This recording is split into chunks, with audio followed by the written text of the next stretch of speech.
샷을 할 때도 그립이 중요하지만 퍼트를 할 때 그립도 참 중요하잖아요. 네. 그래서 오늘은 퍼팅 그립 잡는 방법에 대한 질문을 좀 준비해 봤는데 네. 가장 일반적인 퍼팅 그립부터 좀 설명해 주시면 좋을 것 같아요. 네, 일단은 제일 기본으로 처음 퍼팅을 배울 때 그립을 잡는 거를 리버스 오버래핑 그립이라고 합니다. 이 그립은요, 손의 위치가 변형이 된다거나 하지는 않고요, 위아래만 바뀐다라고 보면 됩니다. 일단 저희가 보통적으로 그립을 잡을 때 우리가 왼손을 먼저 잡고 오른손을 잡을 때 새끼손가락이 왼손 위에 올라간 상태로 네. 이렇게 잡잖아요. 네. 근데 이거는 이제 반대가 된다고 보시면 돼요. 음. 일단은 첫 번째로는 왼손 그립을 먼저 우리가 잡아줍니다. 이때 검지의 손가락이 띄워져 있다고 보면 돼요. 그 상태에서 오른손이 위에서 아래로 차곡차곡 내려오게 되고 다섯 번째 손가락과 네 번째 손가락을 두 번째 손가락으로 가려준다라고 보면 됩니다. 이렇게 손의 위치가 원래는 왼손이 아래, 그 다음에 오른손이 위에 있었는데요.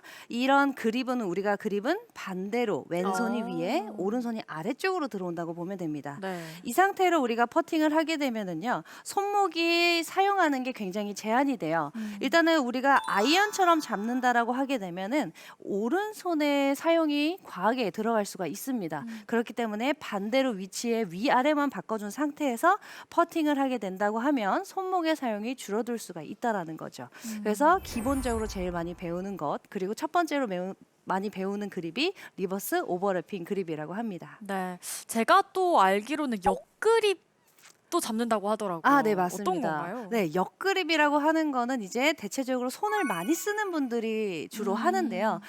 일단 일반적인 프로들도 보면은 굉장히 많이 쓰는 그립입니다. 왜냐하면 아까 제가 얘기했던 대로 기본적인 그립을 잡았을 때에는 손목의 사용이 조금 나올 네. 수가 있어요. 그렇기 때문에 우리가 이런 옆그립을 잡으면은 일단은 옆그립의 설명을 드리면 오른손 먼저 잡고요. 왼손이 밑으로 들어가면서 잡습니다. 아예 반대로 네, 바꾸는 맞습니다. 거네요. 그렇게 되면은 왼손등이 굉장히 밑으로 내려가게 되고요. 왼손목이 굉장히 여기 막혀 있기 때문에 오른손 사용하는 게 굉장히 잡히게 돼요.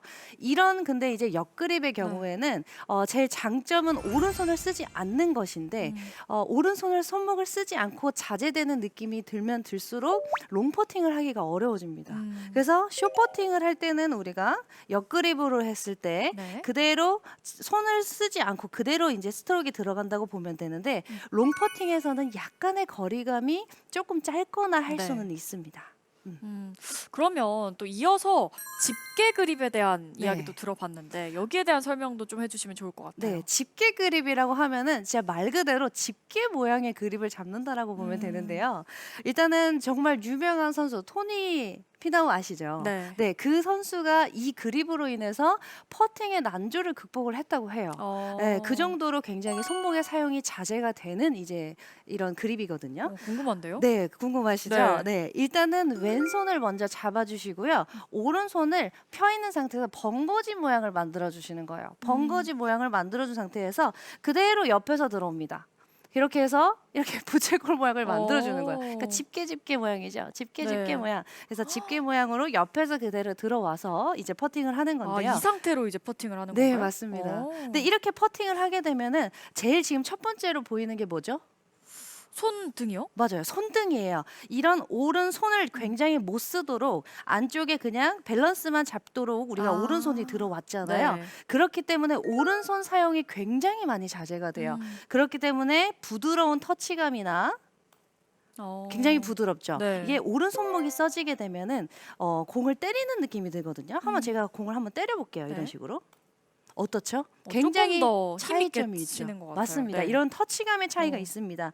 그렇기 때문에 우리가 이런 집게 그립이라고 하면 말 그대로 번거지 모양을 만들어주고 옆에서 그대로 들어와서 오른손 사용을 굉장히 자제해 준다고 보면 돼요. 이 상태로 우리가 퍼팅을 하면 부드러운 터치감을 느낄 수가 있습니다. 확실히 터치감이라고 해주셨는데 맞는 소리부터 좀 달라요. 네, 맞습니다. 네. 그러면 이 각 그립별 장점 혹은 단점이 좀 확실할 텐데 네. 거리에 따라서 선택을 해도 되는 부분이 있을까요? 근데 이게 계속 그립을 이렇게 했다 저렇게 했다 왔다 갔다 하는 것보다는 네. 내가 평소에 뭐 잘할 수 있는 퍼팅이라든가 많이 놓치는 부분의 퍼팅 있잖아요. 네. 그런 부분을 체크를 하고 그래서 내가 만약에 숏퍼팅에서 또는 손목을 많이 써서 또는 부드러운 터치감을 하려고 뭔가 하고 싶다라고 했을 때는 직계 그립 또는 이런 장단점이 있으니까요. 고르시면 되는데 제가 일단 정리를 해서 얘기를 해드리면 네. 일단은 첫 번째로 우리가 리버스 오버래핑 그립이라고 했던 거는 손의 위에 위치, 위아래만 바뀌는 거였잖아요. 네. 이렇게 바뀌게 됐을 경우에는 우리가 손목을 사용을 조금 할 수가 있어요. 음. 그래서 롱퍼팅이 조금 안 되시는 분들이나 거리감을 좀 충분히 느끼시고 싶으신 분들은 이런 기본적인 그립을 사용을 하면 되고요. 네. 옆그립은 이제 5m 안쪽에 숏퍼팅이 굉장히 안 되거나 평소에 오른 손목을 많이 쓰시는 분들 있죠. 이런 분들이 하시면 굉장히 좋습니다. 네. 그리고 마지막으로 직계 그립은요. 나는 절대적으로 오른손을 쓰지 않겠어. 그리고 강하게 내가 터치감이 들어가는 것보다는 부드럽게 그대로 굴리는 형태로 하고 싶어라고 하는 분들은 이런 직계 그립을 하시면 좋습니다. 네, 알겠습니다. 오늘 이렇게 퍼팅 그립과 관련해서 좀 궁금한 점들을 질문을 드려봤는데 다음에는 또 다른 궁금증 들고 네. 찾아올게요. 감사합니다. 감사합니다.